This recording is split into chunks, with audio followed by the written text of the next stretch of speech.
afternoon, everybody. So we've got an interesting panel. Our topic is transforming the gold industry, uh, navigating shifting business preferences and consumer dynamics. So what we're going to do is basically we've got an interesting panel. We've got a professor, somebody from the tech industry, and we've got three from the jewelry fraternity. What we're going to discuss in this for next 45 minutes is to basically understand how the Indian gold market has undergone changes. And to provide this context, I think if you see over the last, probably 4 or 5 years, the gold market has changed in two ways. There is change which is happening at the trade level. So essentially brought in by regulatory changes, brought in by how the market dynamics is changing with the advent of newer players, corporates coming in and gaining market share. And then there is change which is happening at the consumer level, which is purely because of the changing Indian demographic and the consumer behavior. So we'll try to address both this. But before we go on to the panel discussion, I would like to invite one of my panelists who's going to do a presentation on jewelry retail and ONDC. So we'll first let him explain what they do and how jewelry retail and ONDC could work in, and then we'll take the panel ahead. Thanks. Okay. I don't think I need this, right?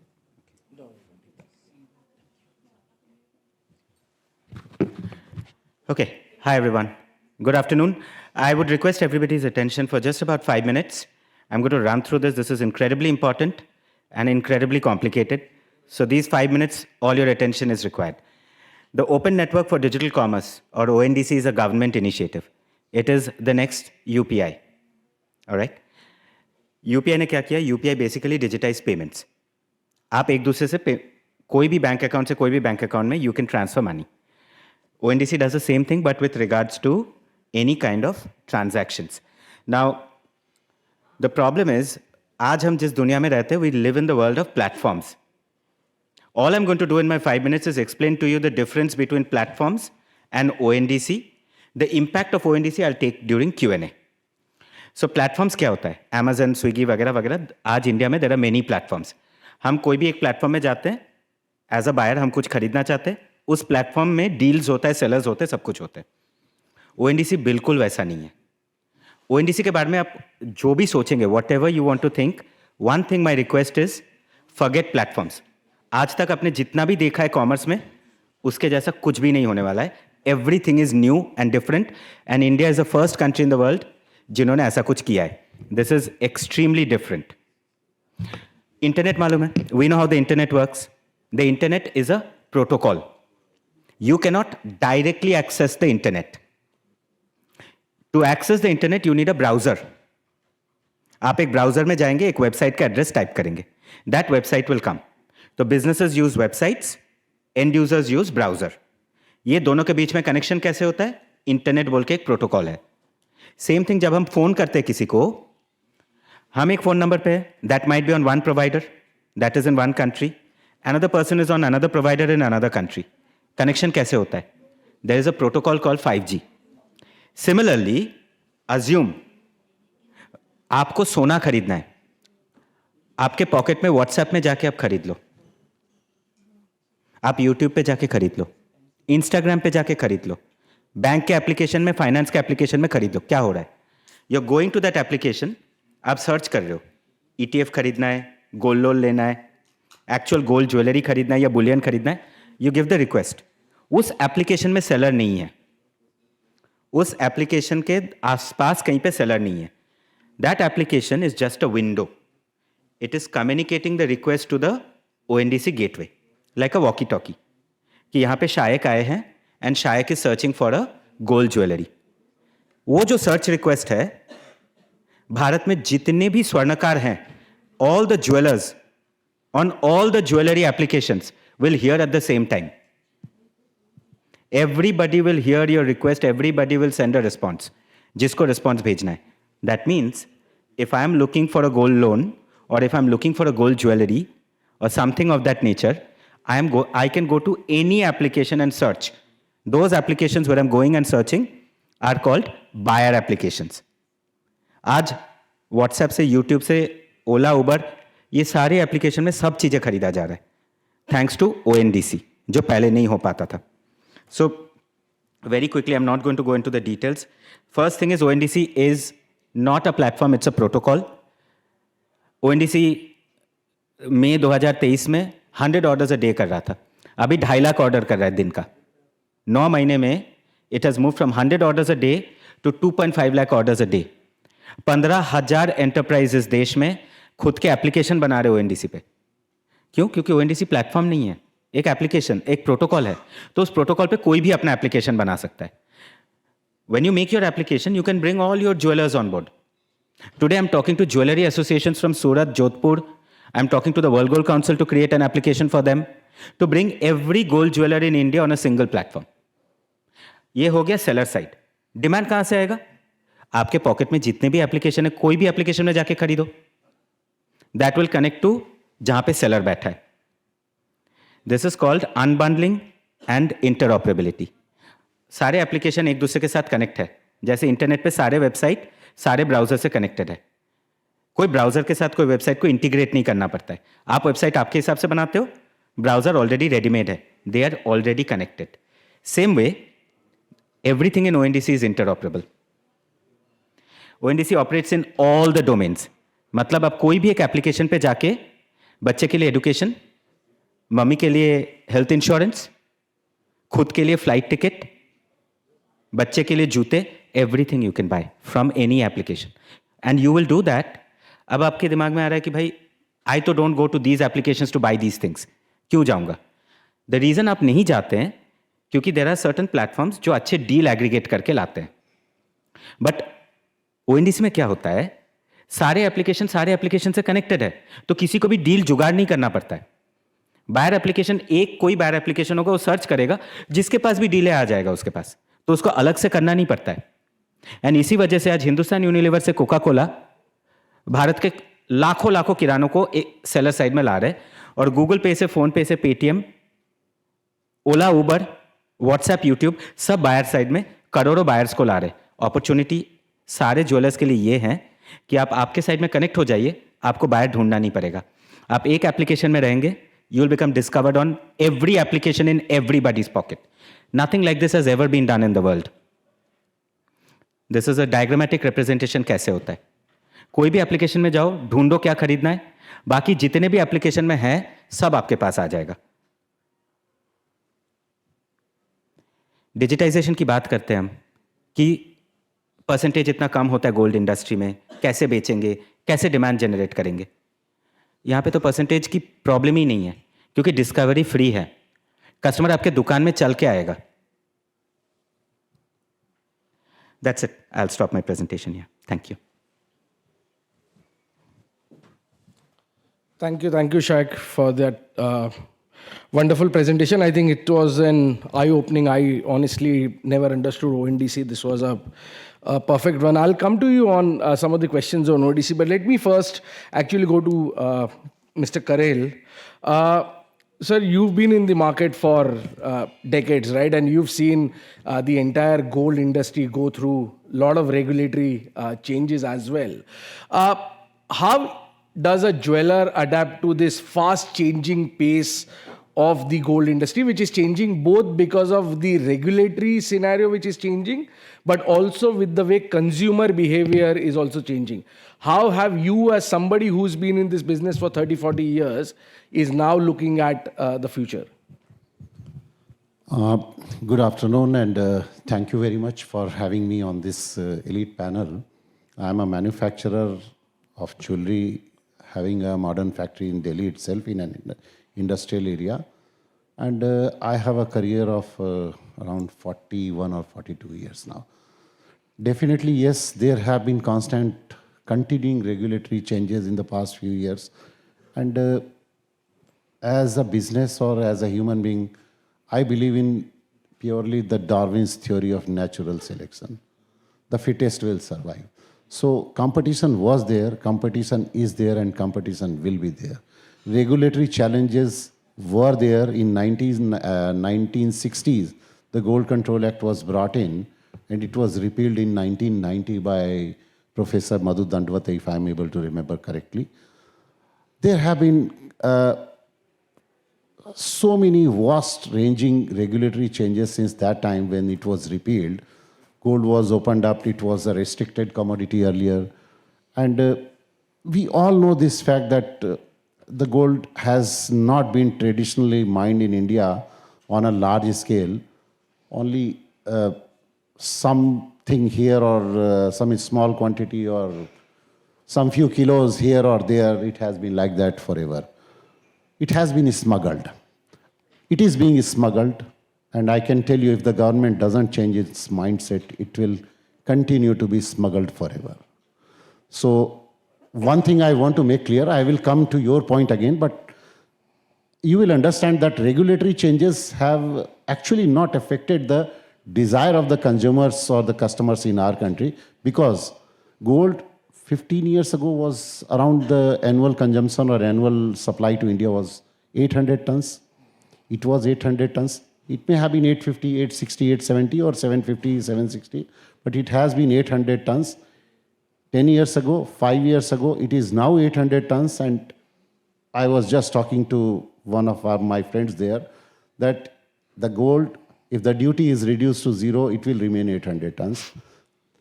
If the duty is raised to 40%, it will remain 800 tons. So that love for gold has been there.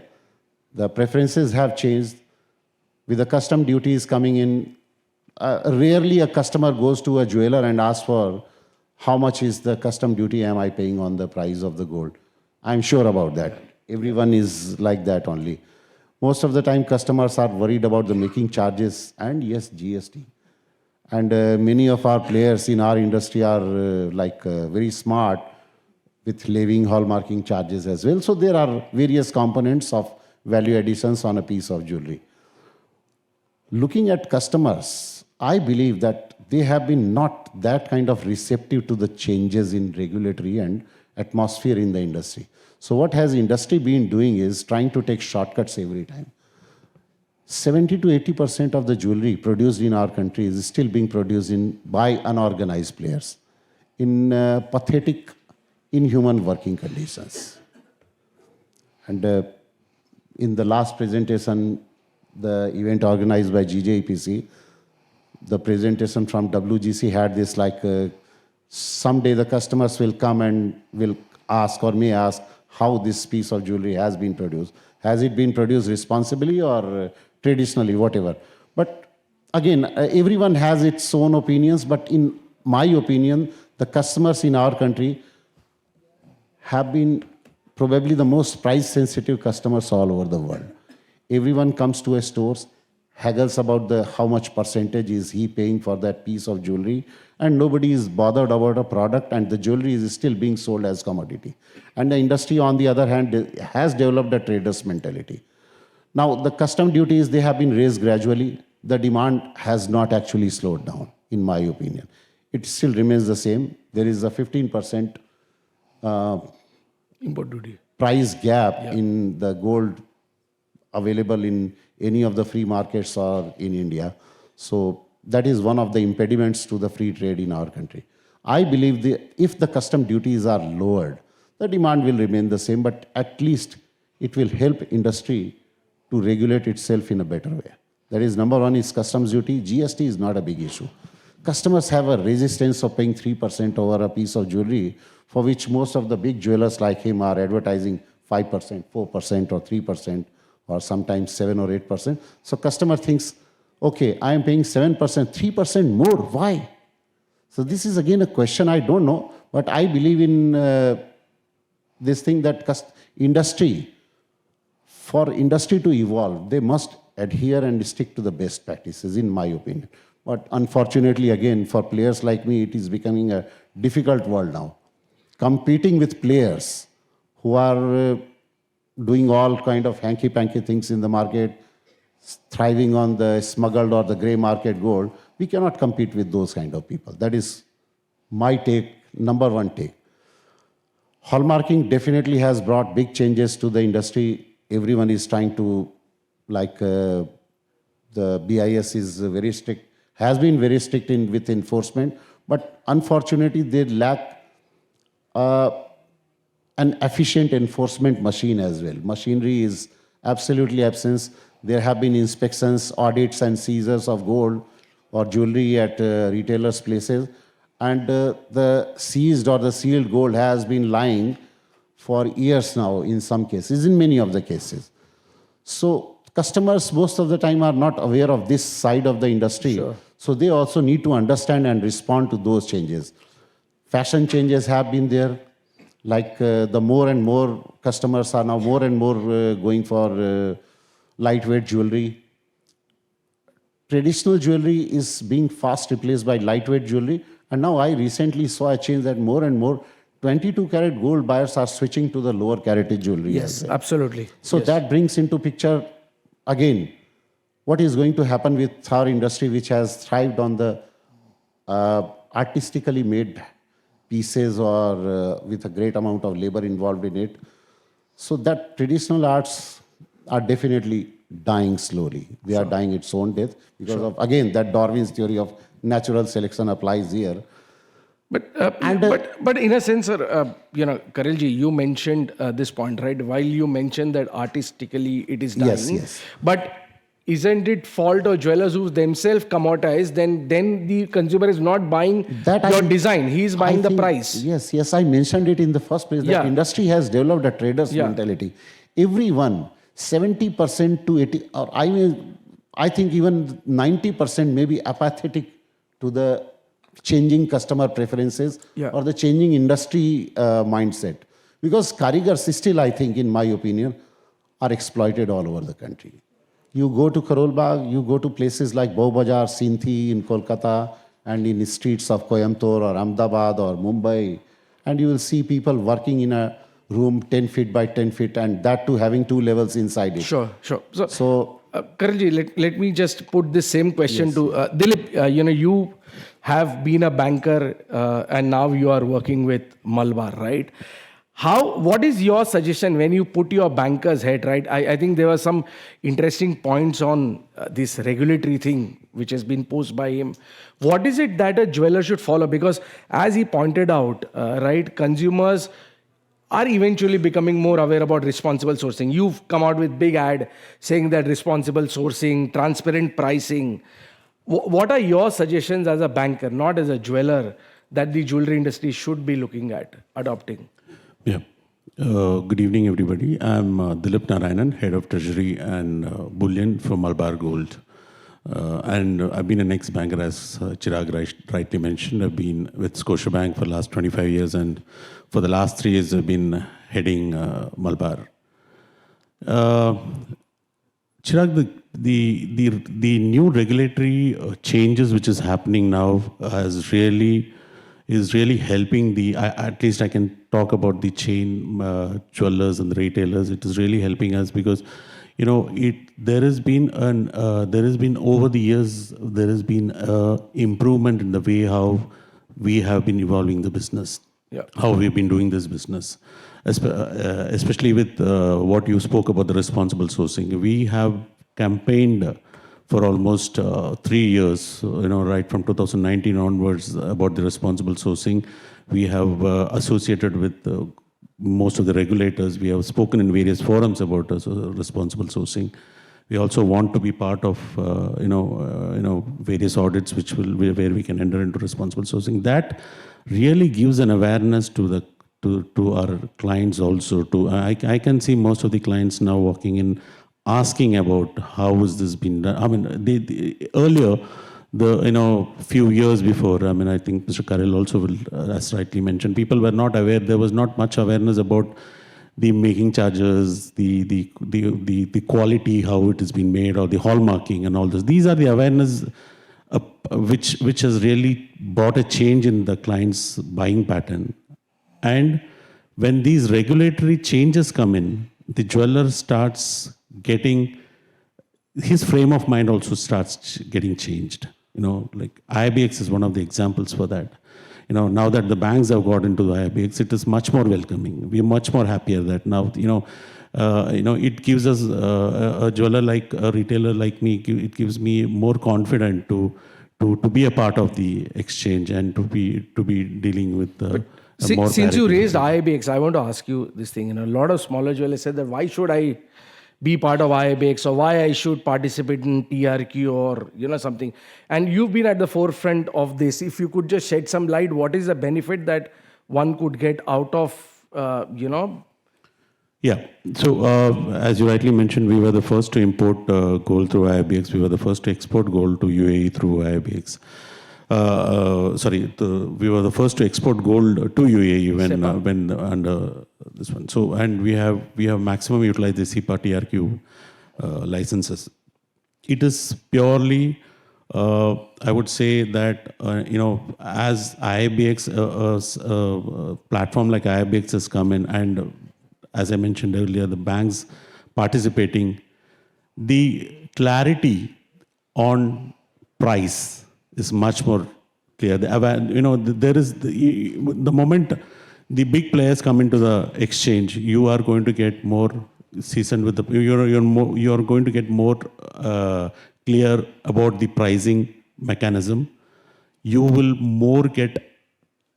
be more aware about, as a treasury head, I know that what is a supplier's cost, what is a refiner's cost, and what is the logistic cost, and how much does it take to someone to like a bank like ICICI or HDFC to deliver me.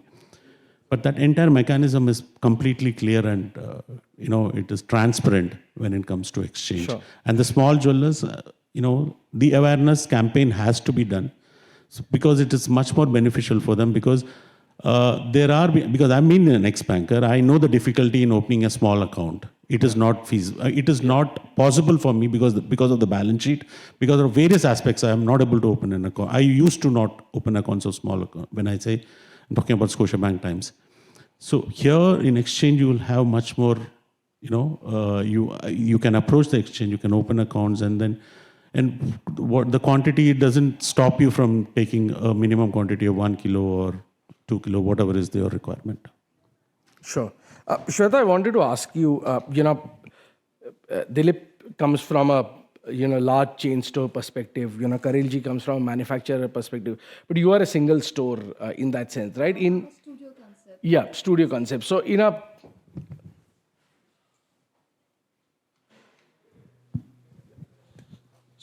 a changing market, which is so rapidly changing purely on a regulatory basis, how does a small business like y'all adapt to it? Like you've got now PAN card, GST, and a lot of things which have come in. How do you all... I'm adhering to each and every norm since the beginning. It's been 12 plus years I'm into this business.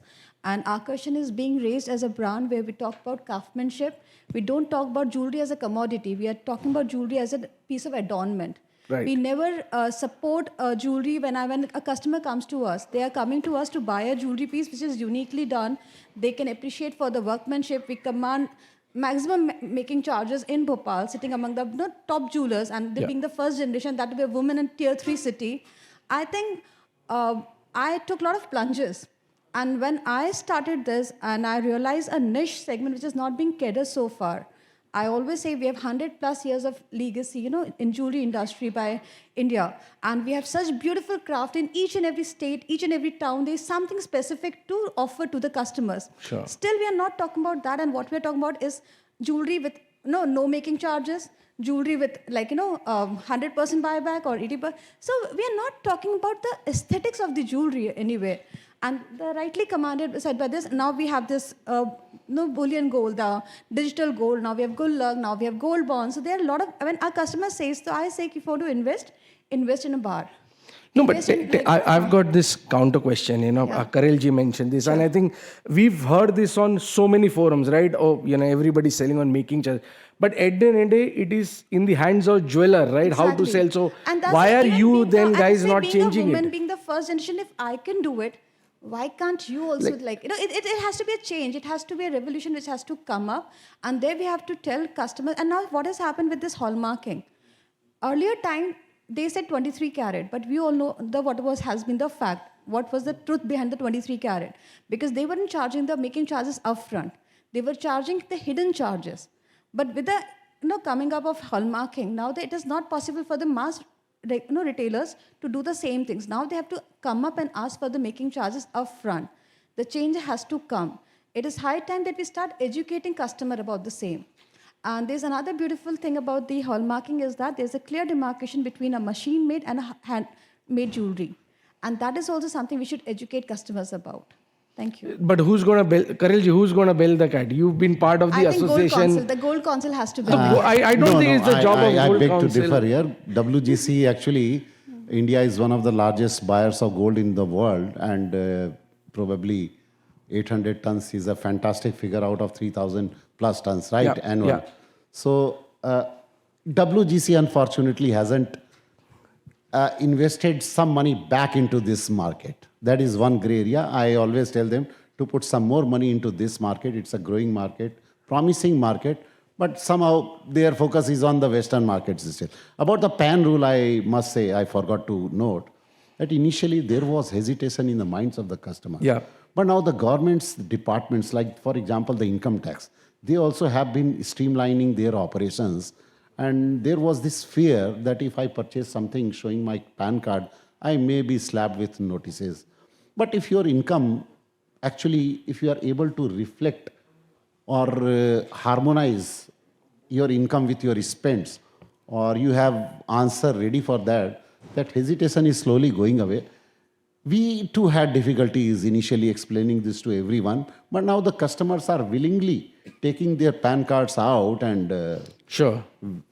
I can tell you one thing, we have 100% KYC compliance management. Sure. Without KYC, we don't sell even a gram to a customer. Norms may be higher norms, but it is our standard practice.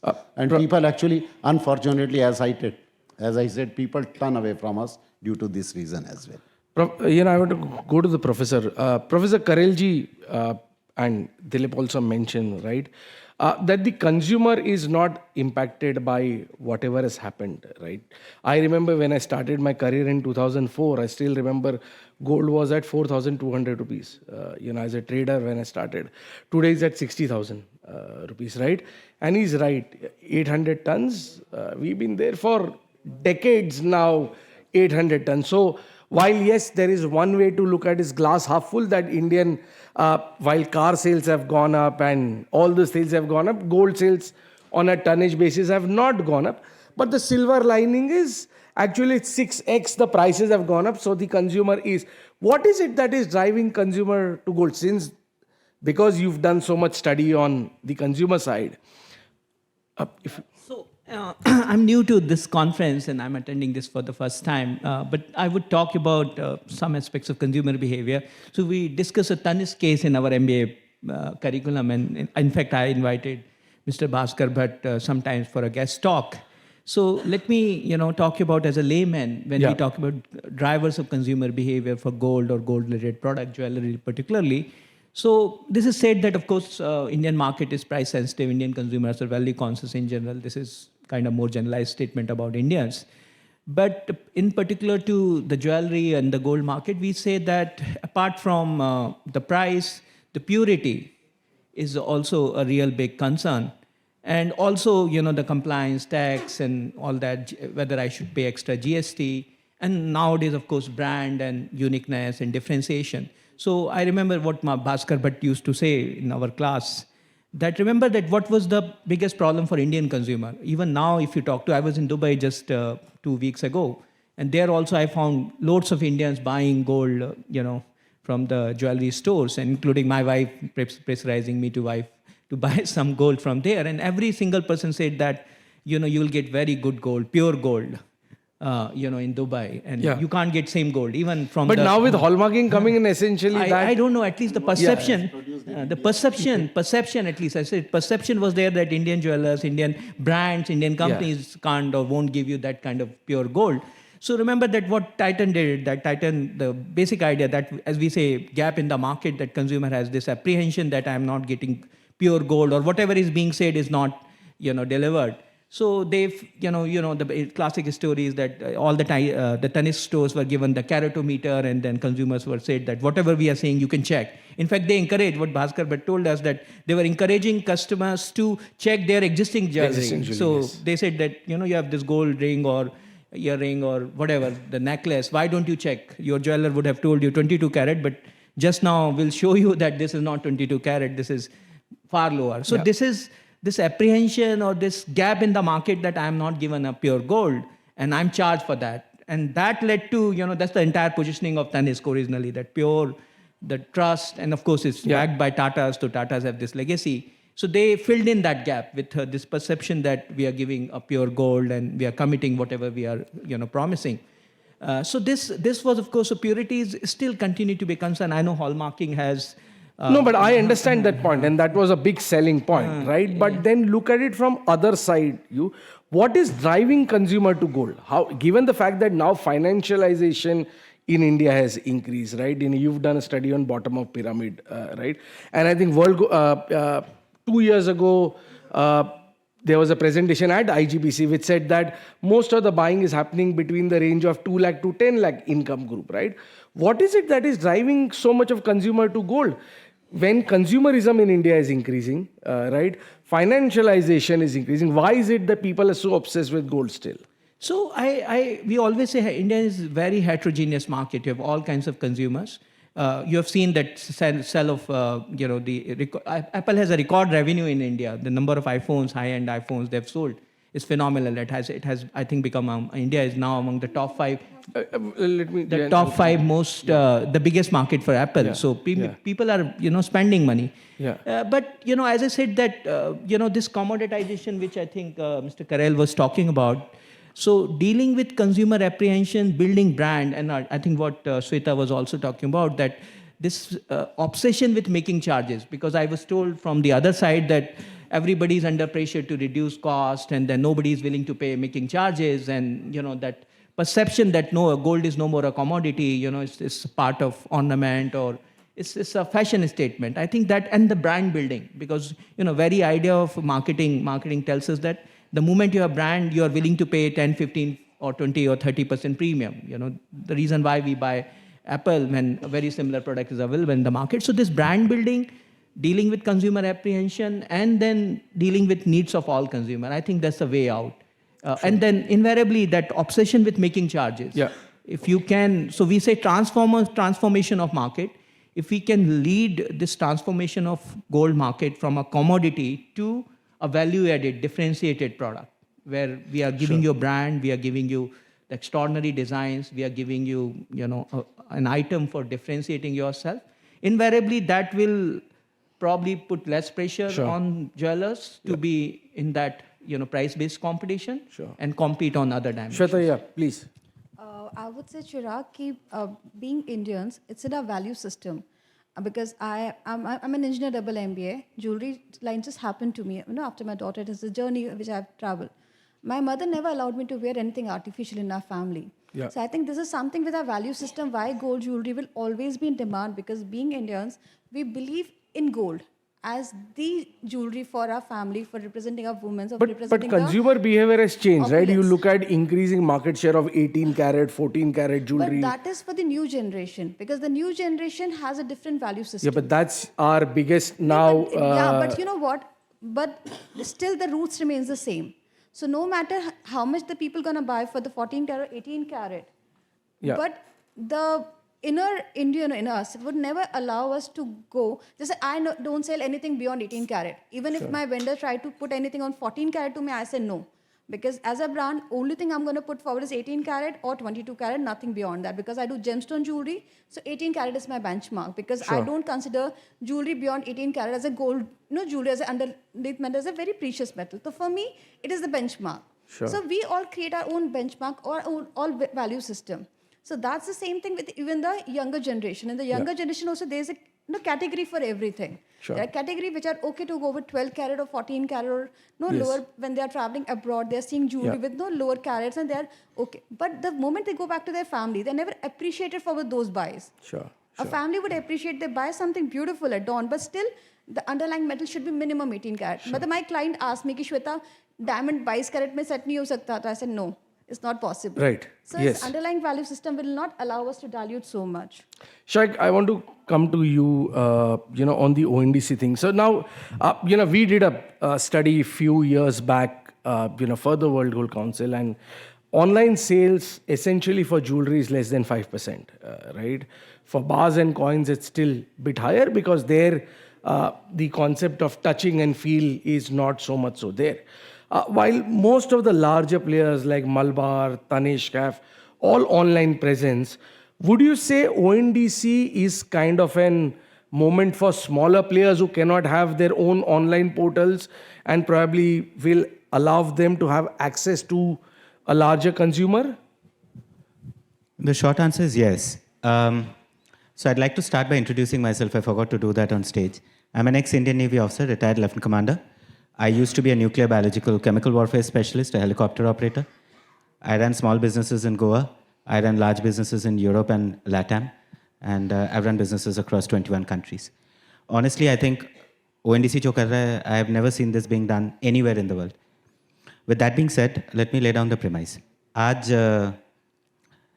We have to, first of all, there are many moments or many movements happening on the demand and supply side. Yeah. Demand side mein kya ho raha hai? We have a new generation of buyers coming up who have a very graded level of demand. So all the way from fashion jewelry to temple jewelry with all the gradations in between, right? And on the supply side also, we are seeing the gradations increase. There's no homogeneity anymore. We have Shweta here on the panel, and we also have Dilip here on the panel.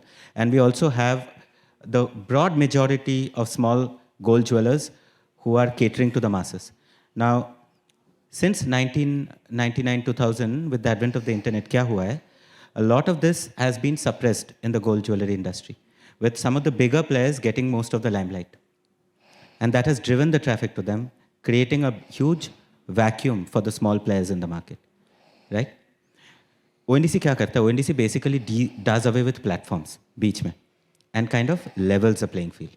So aap ek chote jeweler ho, maybe the World Gold Council will create a platform, maybe a jewelry association will create a platform. आपको सिर्फ वहाँ पे आपको listing करनी है. Now discovery e-commerce नहीं है. Discovery can be 3 types. आज कस्टमर कोई भी ऐप पे जाके ढूंढता है, उसको जो चाहिए वो सारे ग्रेडेशन मिल जाता है उसको जो पसंद है उसके पास जाके खरीद लेता है. Maybe he wants to touch and feel. तो सेकंड स्टेप आता है. क्या आता है? वो दुकान में जाता है. जब दुकान में जाते हैं तो मिश्रा जी बोलते हैं कि शायद मेरा ना QR कोड स्कैन कर लेना. QR कोड स्कैन करने से क्या होता है? आज UPI का QR कोड हम स्कैन करते हैं पेमेंट करने के लिए. ONDC का QR कोड आप स्कैन करोगे, क्या होगा? मिश्रा जी के दुकान में जो सामान है ना, लाइव मेरे फ़ोन में हमेशा बैठे रहेगा, चाहे जो भी ऐप में हो.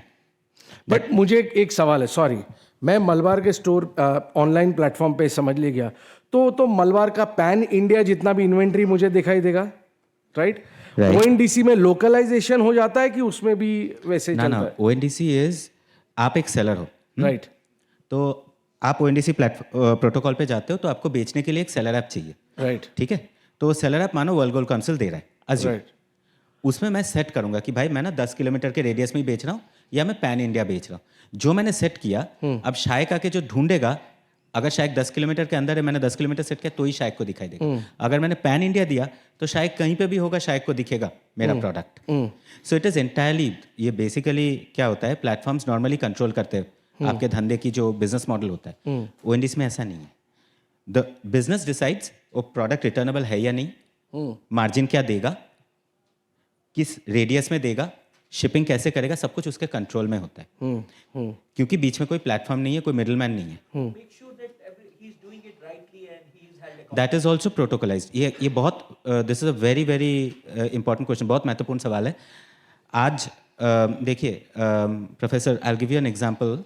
When we move from a ledgered system to a blockchain kind of a system, the protocol ensures कि प्रॉब्लम ना हो. सिमिलरली ONDC में क्या होता है, एकदम सामान्य तरीके से बताता हूँ. अगर आप ONDC के प्रोटोकॉल पे बेचते हैं तो सबको सेम रूल फॉलो करना है. और वो गाइडलाइन ना भारत सरकार, जो industry bodies and RBI regulation से सेट है. मतलब पूरी नई बैंकिंग की पूरी नई प्रक्रिया चालू की गई है इसके लिए. विच मीन्स अगर कोई बायर पे पैसे कलेक्ट हुआ वो पैसे लेके कहीं जा नहीं सकता, वो पैसा नोडल अकाउंट में रहेगा, सेटलमेंट पीरियड खत्म होगा, उसमें अगर कोई कन्फ्यूजन नहीं है, कोई चार्ज नहीं है, तो वो पैसा नेक्स्ट डे सेलर के बैंक अकाउंट में पहुंच जाएगा without any debits.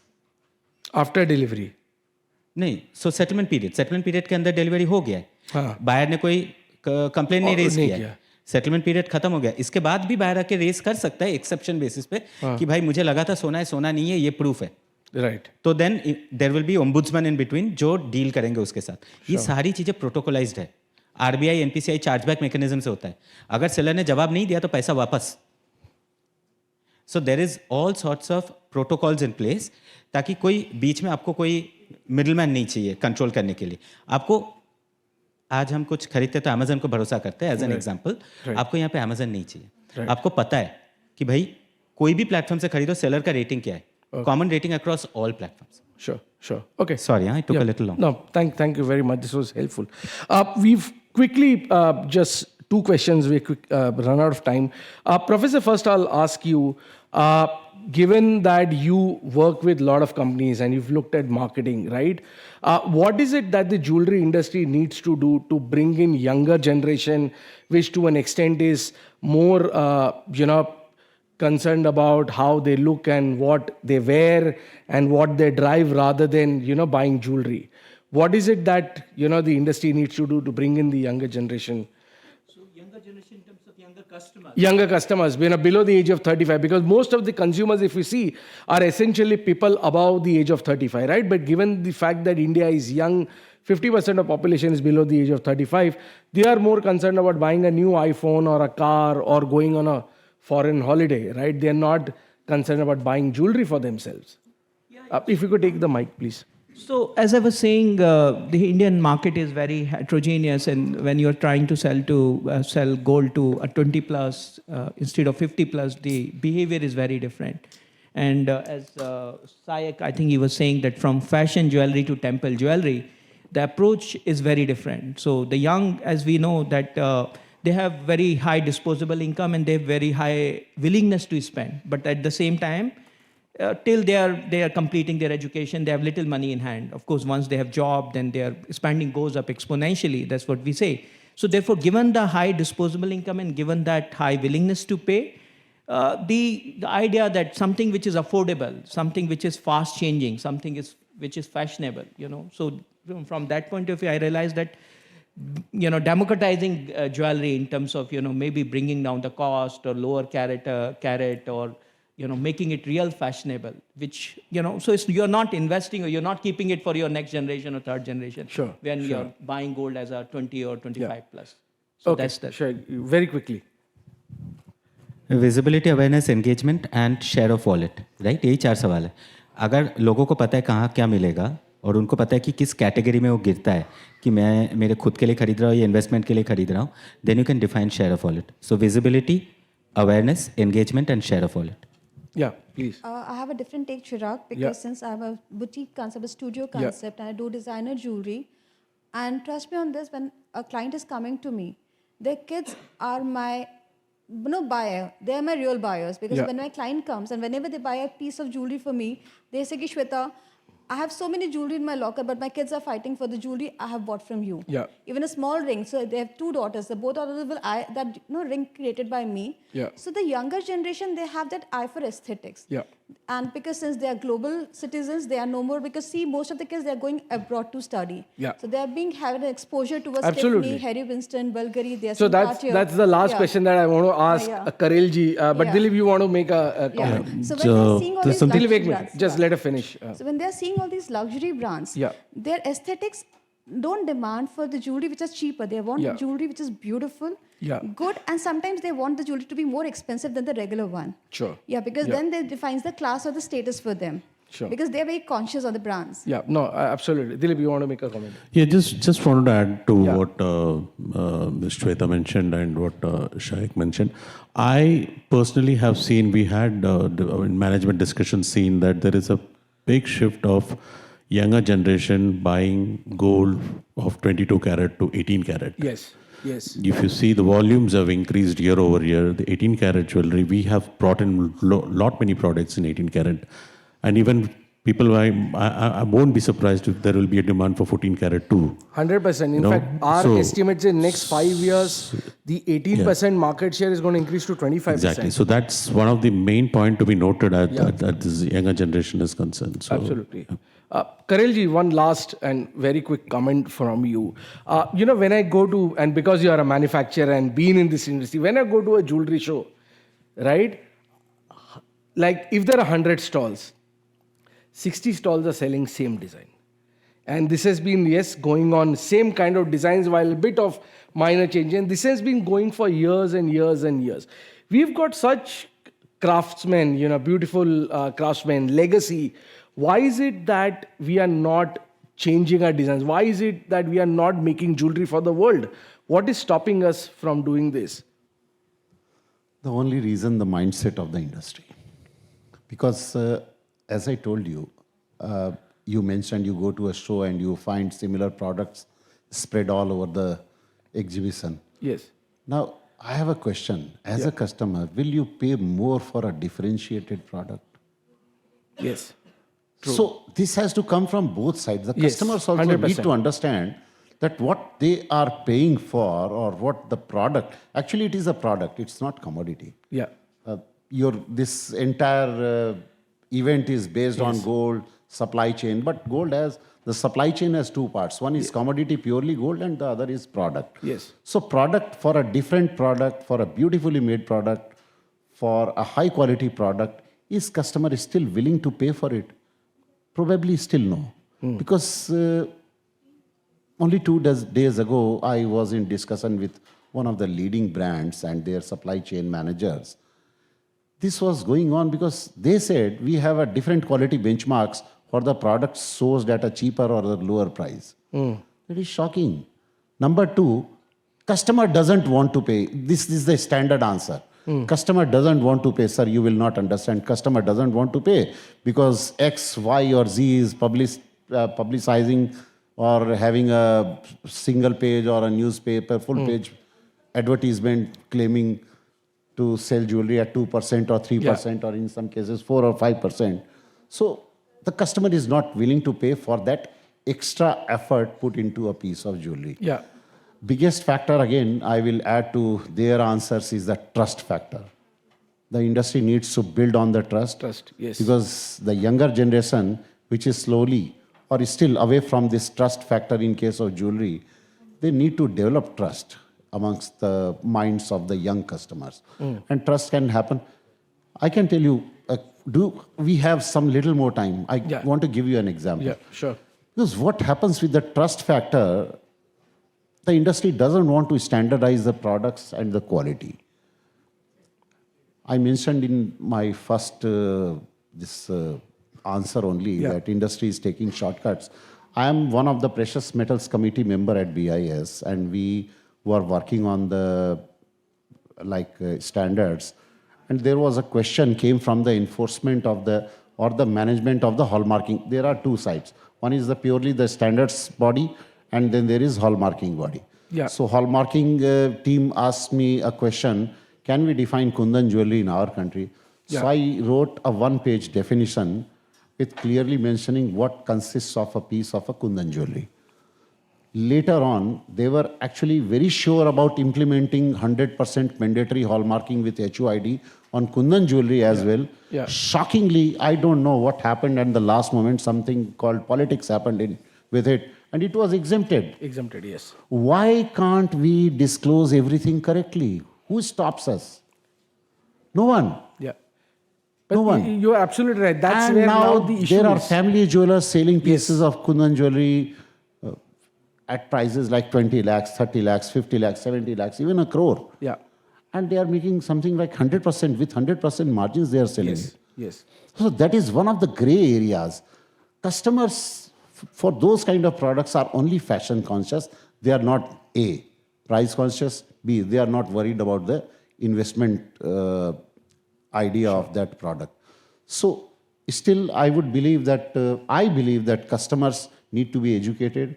Industry needs to ramp up their efforts to build this trust and sell something which means or translates their commitment into a beautifully made product. Sure, sure. Thank you very much. I would like to open the floor to questions while we don't have too much time left, but I'll take. Actually, we just have one last 1 minute left. Just one request I have to the Gold Council, because I saw something very interesting fact that for a very long time, the government has not increased the gold limit on the amount of gold a person can hold in India. Sure. Like it is 500 gram for a married woman, 250 gram for an unmarried Yes. woman. I think if the Gold Council goes to the government who's talking about other things, if they could increase some limit on this gold, I think there'll be a good, tremendous boost in the industry. Sure, sure. That's one of the No. the goal limit per person allowed holding by the. No, There is. there's no limit actually. Sir, No, so I tell you like. I want to add to it because there has been a lot of misconception and a publicity around this that there is a certain limit imposed by government or the income tax authorities on keeping jewelry. There is absolutely number one no limit. It Till is the there in time, the let me internet. complete. I'll explain Let that. me complete. Till the time you have a correct purchase record, legitimately purchased, Yeah. you can have 10 kilos of jewelry with you. No doubt about that. And the government doesn't want to take it away, a gram of it. I'm absolutely clear So about just to add and also to give you the it. The right limits are only with the imports while you are traveling inside or traveling No, from outside. The limit, Harish, you can explain because it's a different limit. The misconception is because of the GMS scheme, because there was a kind of lot of request from everybody to deposit their gold jewelry and deposit it with the banks. So the thing is that there is no limit even if you are holding 500 grams or lesser than that. That also, if you are going to deposit it, and banks will still ask you the source of that income. So there is no limit, first of all. There is only an internal circular in income tax, and that is an internal circular. So it is an internal circular that in case of a search and seizure. Absolutely. Yes. Yeah, so in case of a search and seizure, if the investigating officer finds that somebody is holding 500 grams of jewelry per lady in the house, he will not seize that. So the limit is actually Because also. that is defined as Istri Dhan in our country. Yes. And if you do not have correct purchase records, if you are not able to prove something like an ownership can't the or a limit be legitimate increased a ownership, bit more? No, if you but are having 400, 500 grams, they won't But say Karelji, anything. There is leniency. again, the point is, if you actually look at Indian household, right, which is 4-member household, right? Now, if you look at 4-member household with one girl and one boy, technically your limit comes to 500 grams for the lady, 250 grams for the man, 250 grams for the daughter, and 100 grams for the boy, right? If you actually add everything, it is 1.1 kg. If you look at India's per capita consumption, absolutely. So 1.1 kg is only with people who don't pay tax or, who've been accumulating over the years. Majority of the India, the problem is not with the limit. In fact, Yeah, so that's the misconception which is there, It has been built by the WhatsApp universe. Yeah, that's good. Okay. Yes. Thank you very much, Prof. If there are no questions, then we would like to conclude. Thank you very much.